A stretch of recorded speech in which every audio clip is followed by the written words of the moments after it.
अब आपको इस वक्त की बड़ी खबर बता देते हैं। बीजेपी ने यूपी में पंचायत जिला अध्यक्ष के चुनाव में जबरदस्त प्रदर्शन किया है। बीजेपी ने यूपी की 75 जिला पंचायत सीटों में से 67 पर शानदार जीत हासिल की, जबकि समाजवादी पार्टी 5 सीटें ही जीत पाई हैं। 3 अन्य सीटें अन्य उम्मीदवारों के खाते में गई हैं। अगले साल होने वाले चुनाव से पहले, विधानसभा चुनाव से पहले यह जीत बहुत ज्यादा मायने रखती है बीजेपी के लिए, क्योंकि इसे विधानसभा चुनाव का सेमीफाइनल भी कहा जा रहा था। यह ज्यादा अहम इसलिए भी है क्योंकि बीजेपी पिछले लंबे वक्त से यूपी में जातीय समीकरणों को गढ़ने में लगी हुई थी। तो सवाल यह है कि क्या विधानसभा चुनाव में भी बीजेपी इसका फायदा ले पाएगी? तो बहुत बढ़िया प्रदर्शन इस चुनाव में किया है भारतीय जनता पार्टी ने। हालांकि विपक्ष की तरफ से यह कहा जा रहा है कि दरअसल यह डायरेक्ट चुनाव नहीं है, यानी यहां पर जनता वोट नहीं करती है, इसलिए बहुत ज्यादा इसकी अहमियत नहीं। लेकिन बीजेपी इसे एक बड़ी जीत बता रही है। 75 में से 67 सीटें बीजेपी के खाते में गई हैं। जिला पंचायत अध्यक्ष का जो चुनाव होता है, इसमें सदस्य वोट डालते हैं।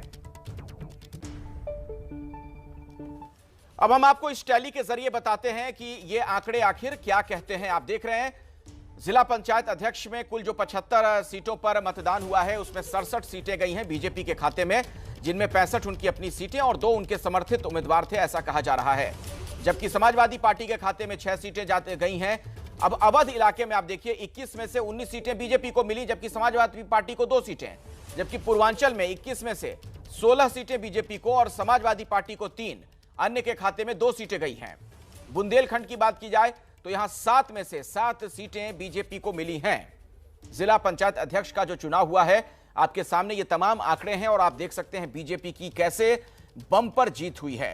कुल 75 जिला पंचायत अध्यक्ष चुने जाते हैं, जिनमें से आप देखिए 67 भारतीय जनता पार्टी के खाते में गई।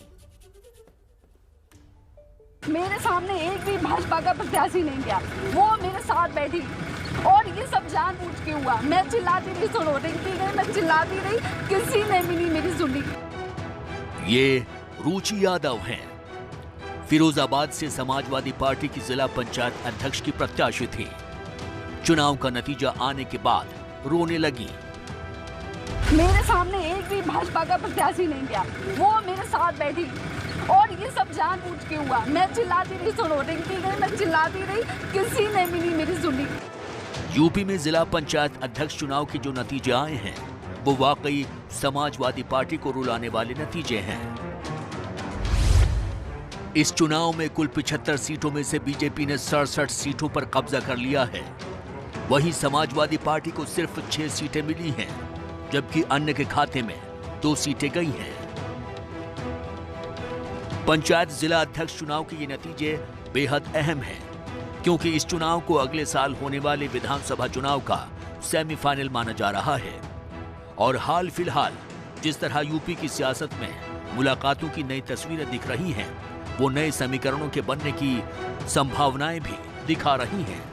अखिलेश जी से हम लोग पहले भी मिलते रहे हैं और 1 तारीख को उनका जन्मदिन था। मैं उस दिन बाहर था, आज उनको विश करने के लिए यहाँ आया था। ये एक शिष्टाचार की मुलाकात थी, इसके और कोई मायने नहीं। 40 सीटें हम लोगों ने जीतकर सारे सांसद कहते हैं कि डॉक्टर संजय ने जीत दिलाई है। चाहे यहाँ रवि किशन हो, चाहे सारे 40 सांसद आवाज उठाते हैं कि निषाद वोट देकर हमें सांसद बनाए हैं। तो इनका एक सलाह है कि डॉक्टर संजय को, निषाद के बेटे को 18% जो आबादी है उसको उप मुख्यमंत्री का चेहरा लगाकर भारतीय जनता पार्टी 2022 में चुनाव लड़े। आम आदमी पार्टी से सांसद संजय सिंह ने लखनऊ में अखिलेश यादव से मुलाकात की है। संजय सिंह लखनऊ में समाजवादी पार्टी के दफ्तर गए थे। मुलाकात के बाद संजय सिंह ने कहा, जन्मदिन की बधाई देने आया था, शिष्टाचार भेंट थी। लेकिन सियासत में इसी तरह की शिष्टाचार वाली मुलाकातों के बाद कई नए समीकरणों का भी जन्म हुआ है। आम आदमी पार्टी के सुहेल देव पार्टी के अध्यक्ष ओपी राजभर से भी बातचीत चल रही है। उधर निषाद वोट बैंक को लेकर भी यूपी में सियासत बेहद गर्म है। निषाद पार्टी के अध्यक्ष संजय निषाद ने बीजेपी से विधानसभा चुनाव में डिप्टी सीएम का चेहरा बनाने की मांग कर चुके हैं। पार्टी को घोषणा किया कि हम उत्तर प्रदेश में चुनाव लड़ेंगे, कार्यालय का उद्घाटन हुआ है और आने वाले समय में हम उत्तर प्रदेश में रहकर पार्टी को, संगठन को मजबूत करके और 2022 का चुनाव हम लड़ेंगे। इसमें कोई किंतु परंतु नहीं है। अभी हम लोगों ने 160 सीट हमने चिन्हित किया है, बाकी सीट पर भी काम जारी है।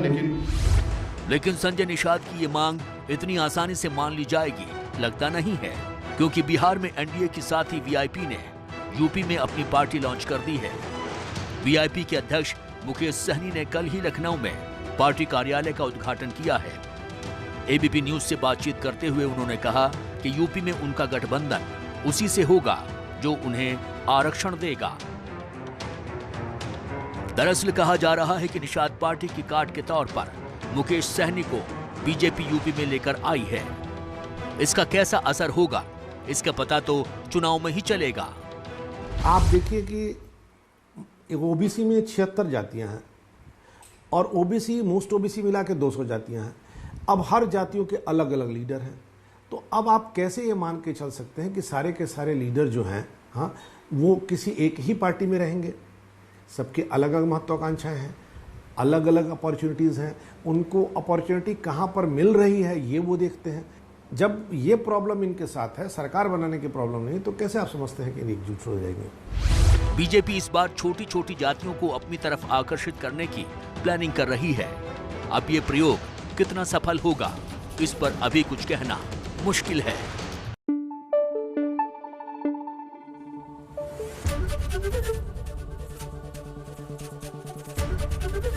एबीपी न्यूज आपको रखे आगे।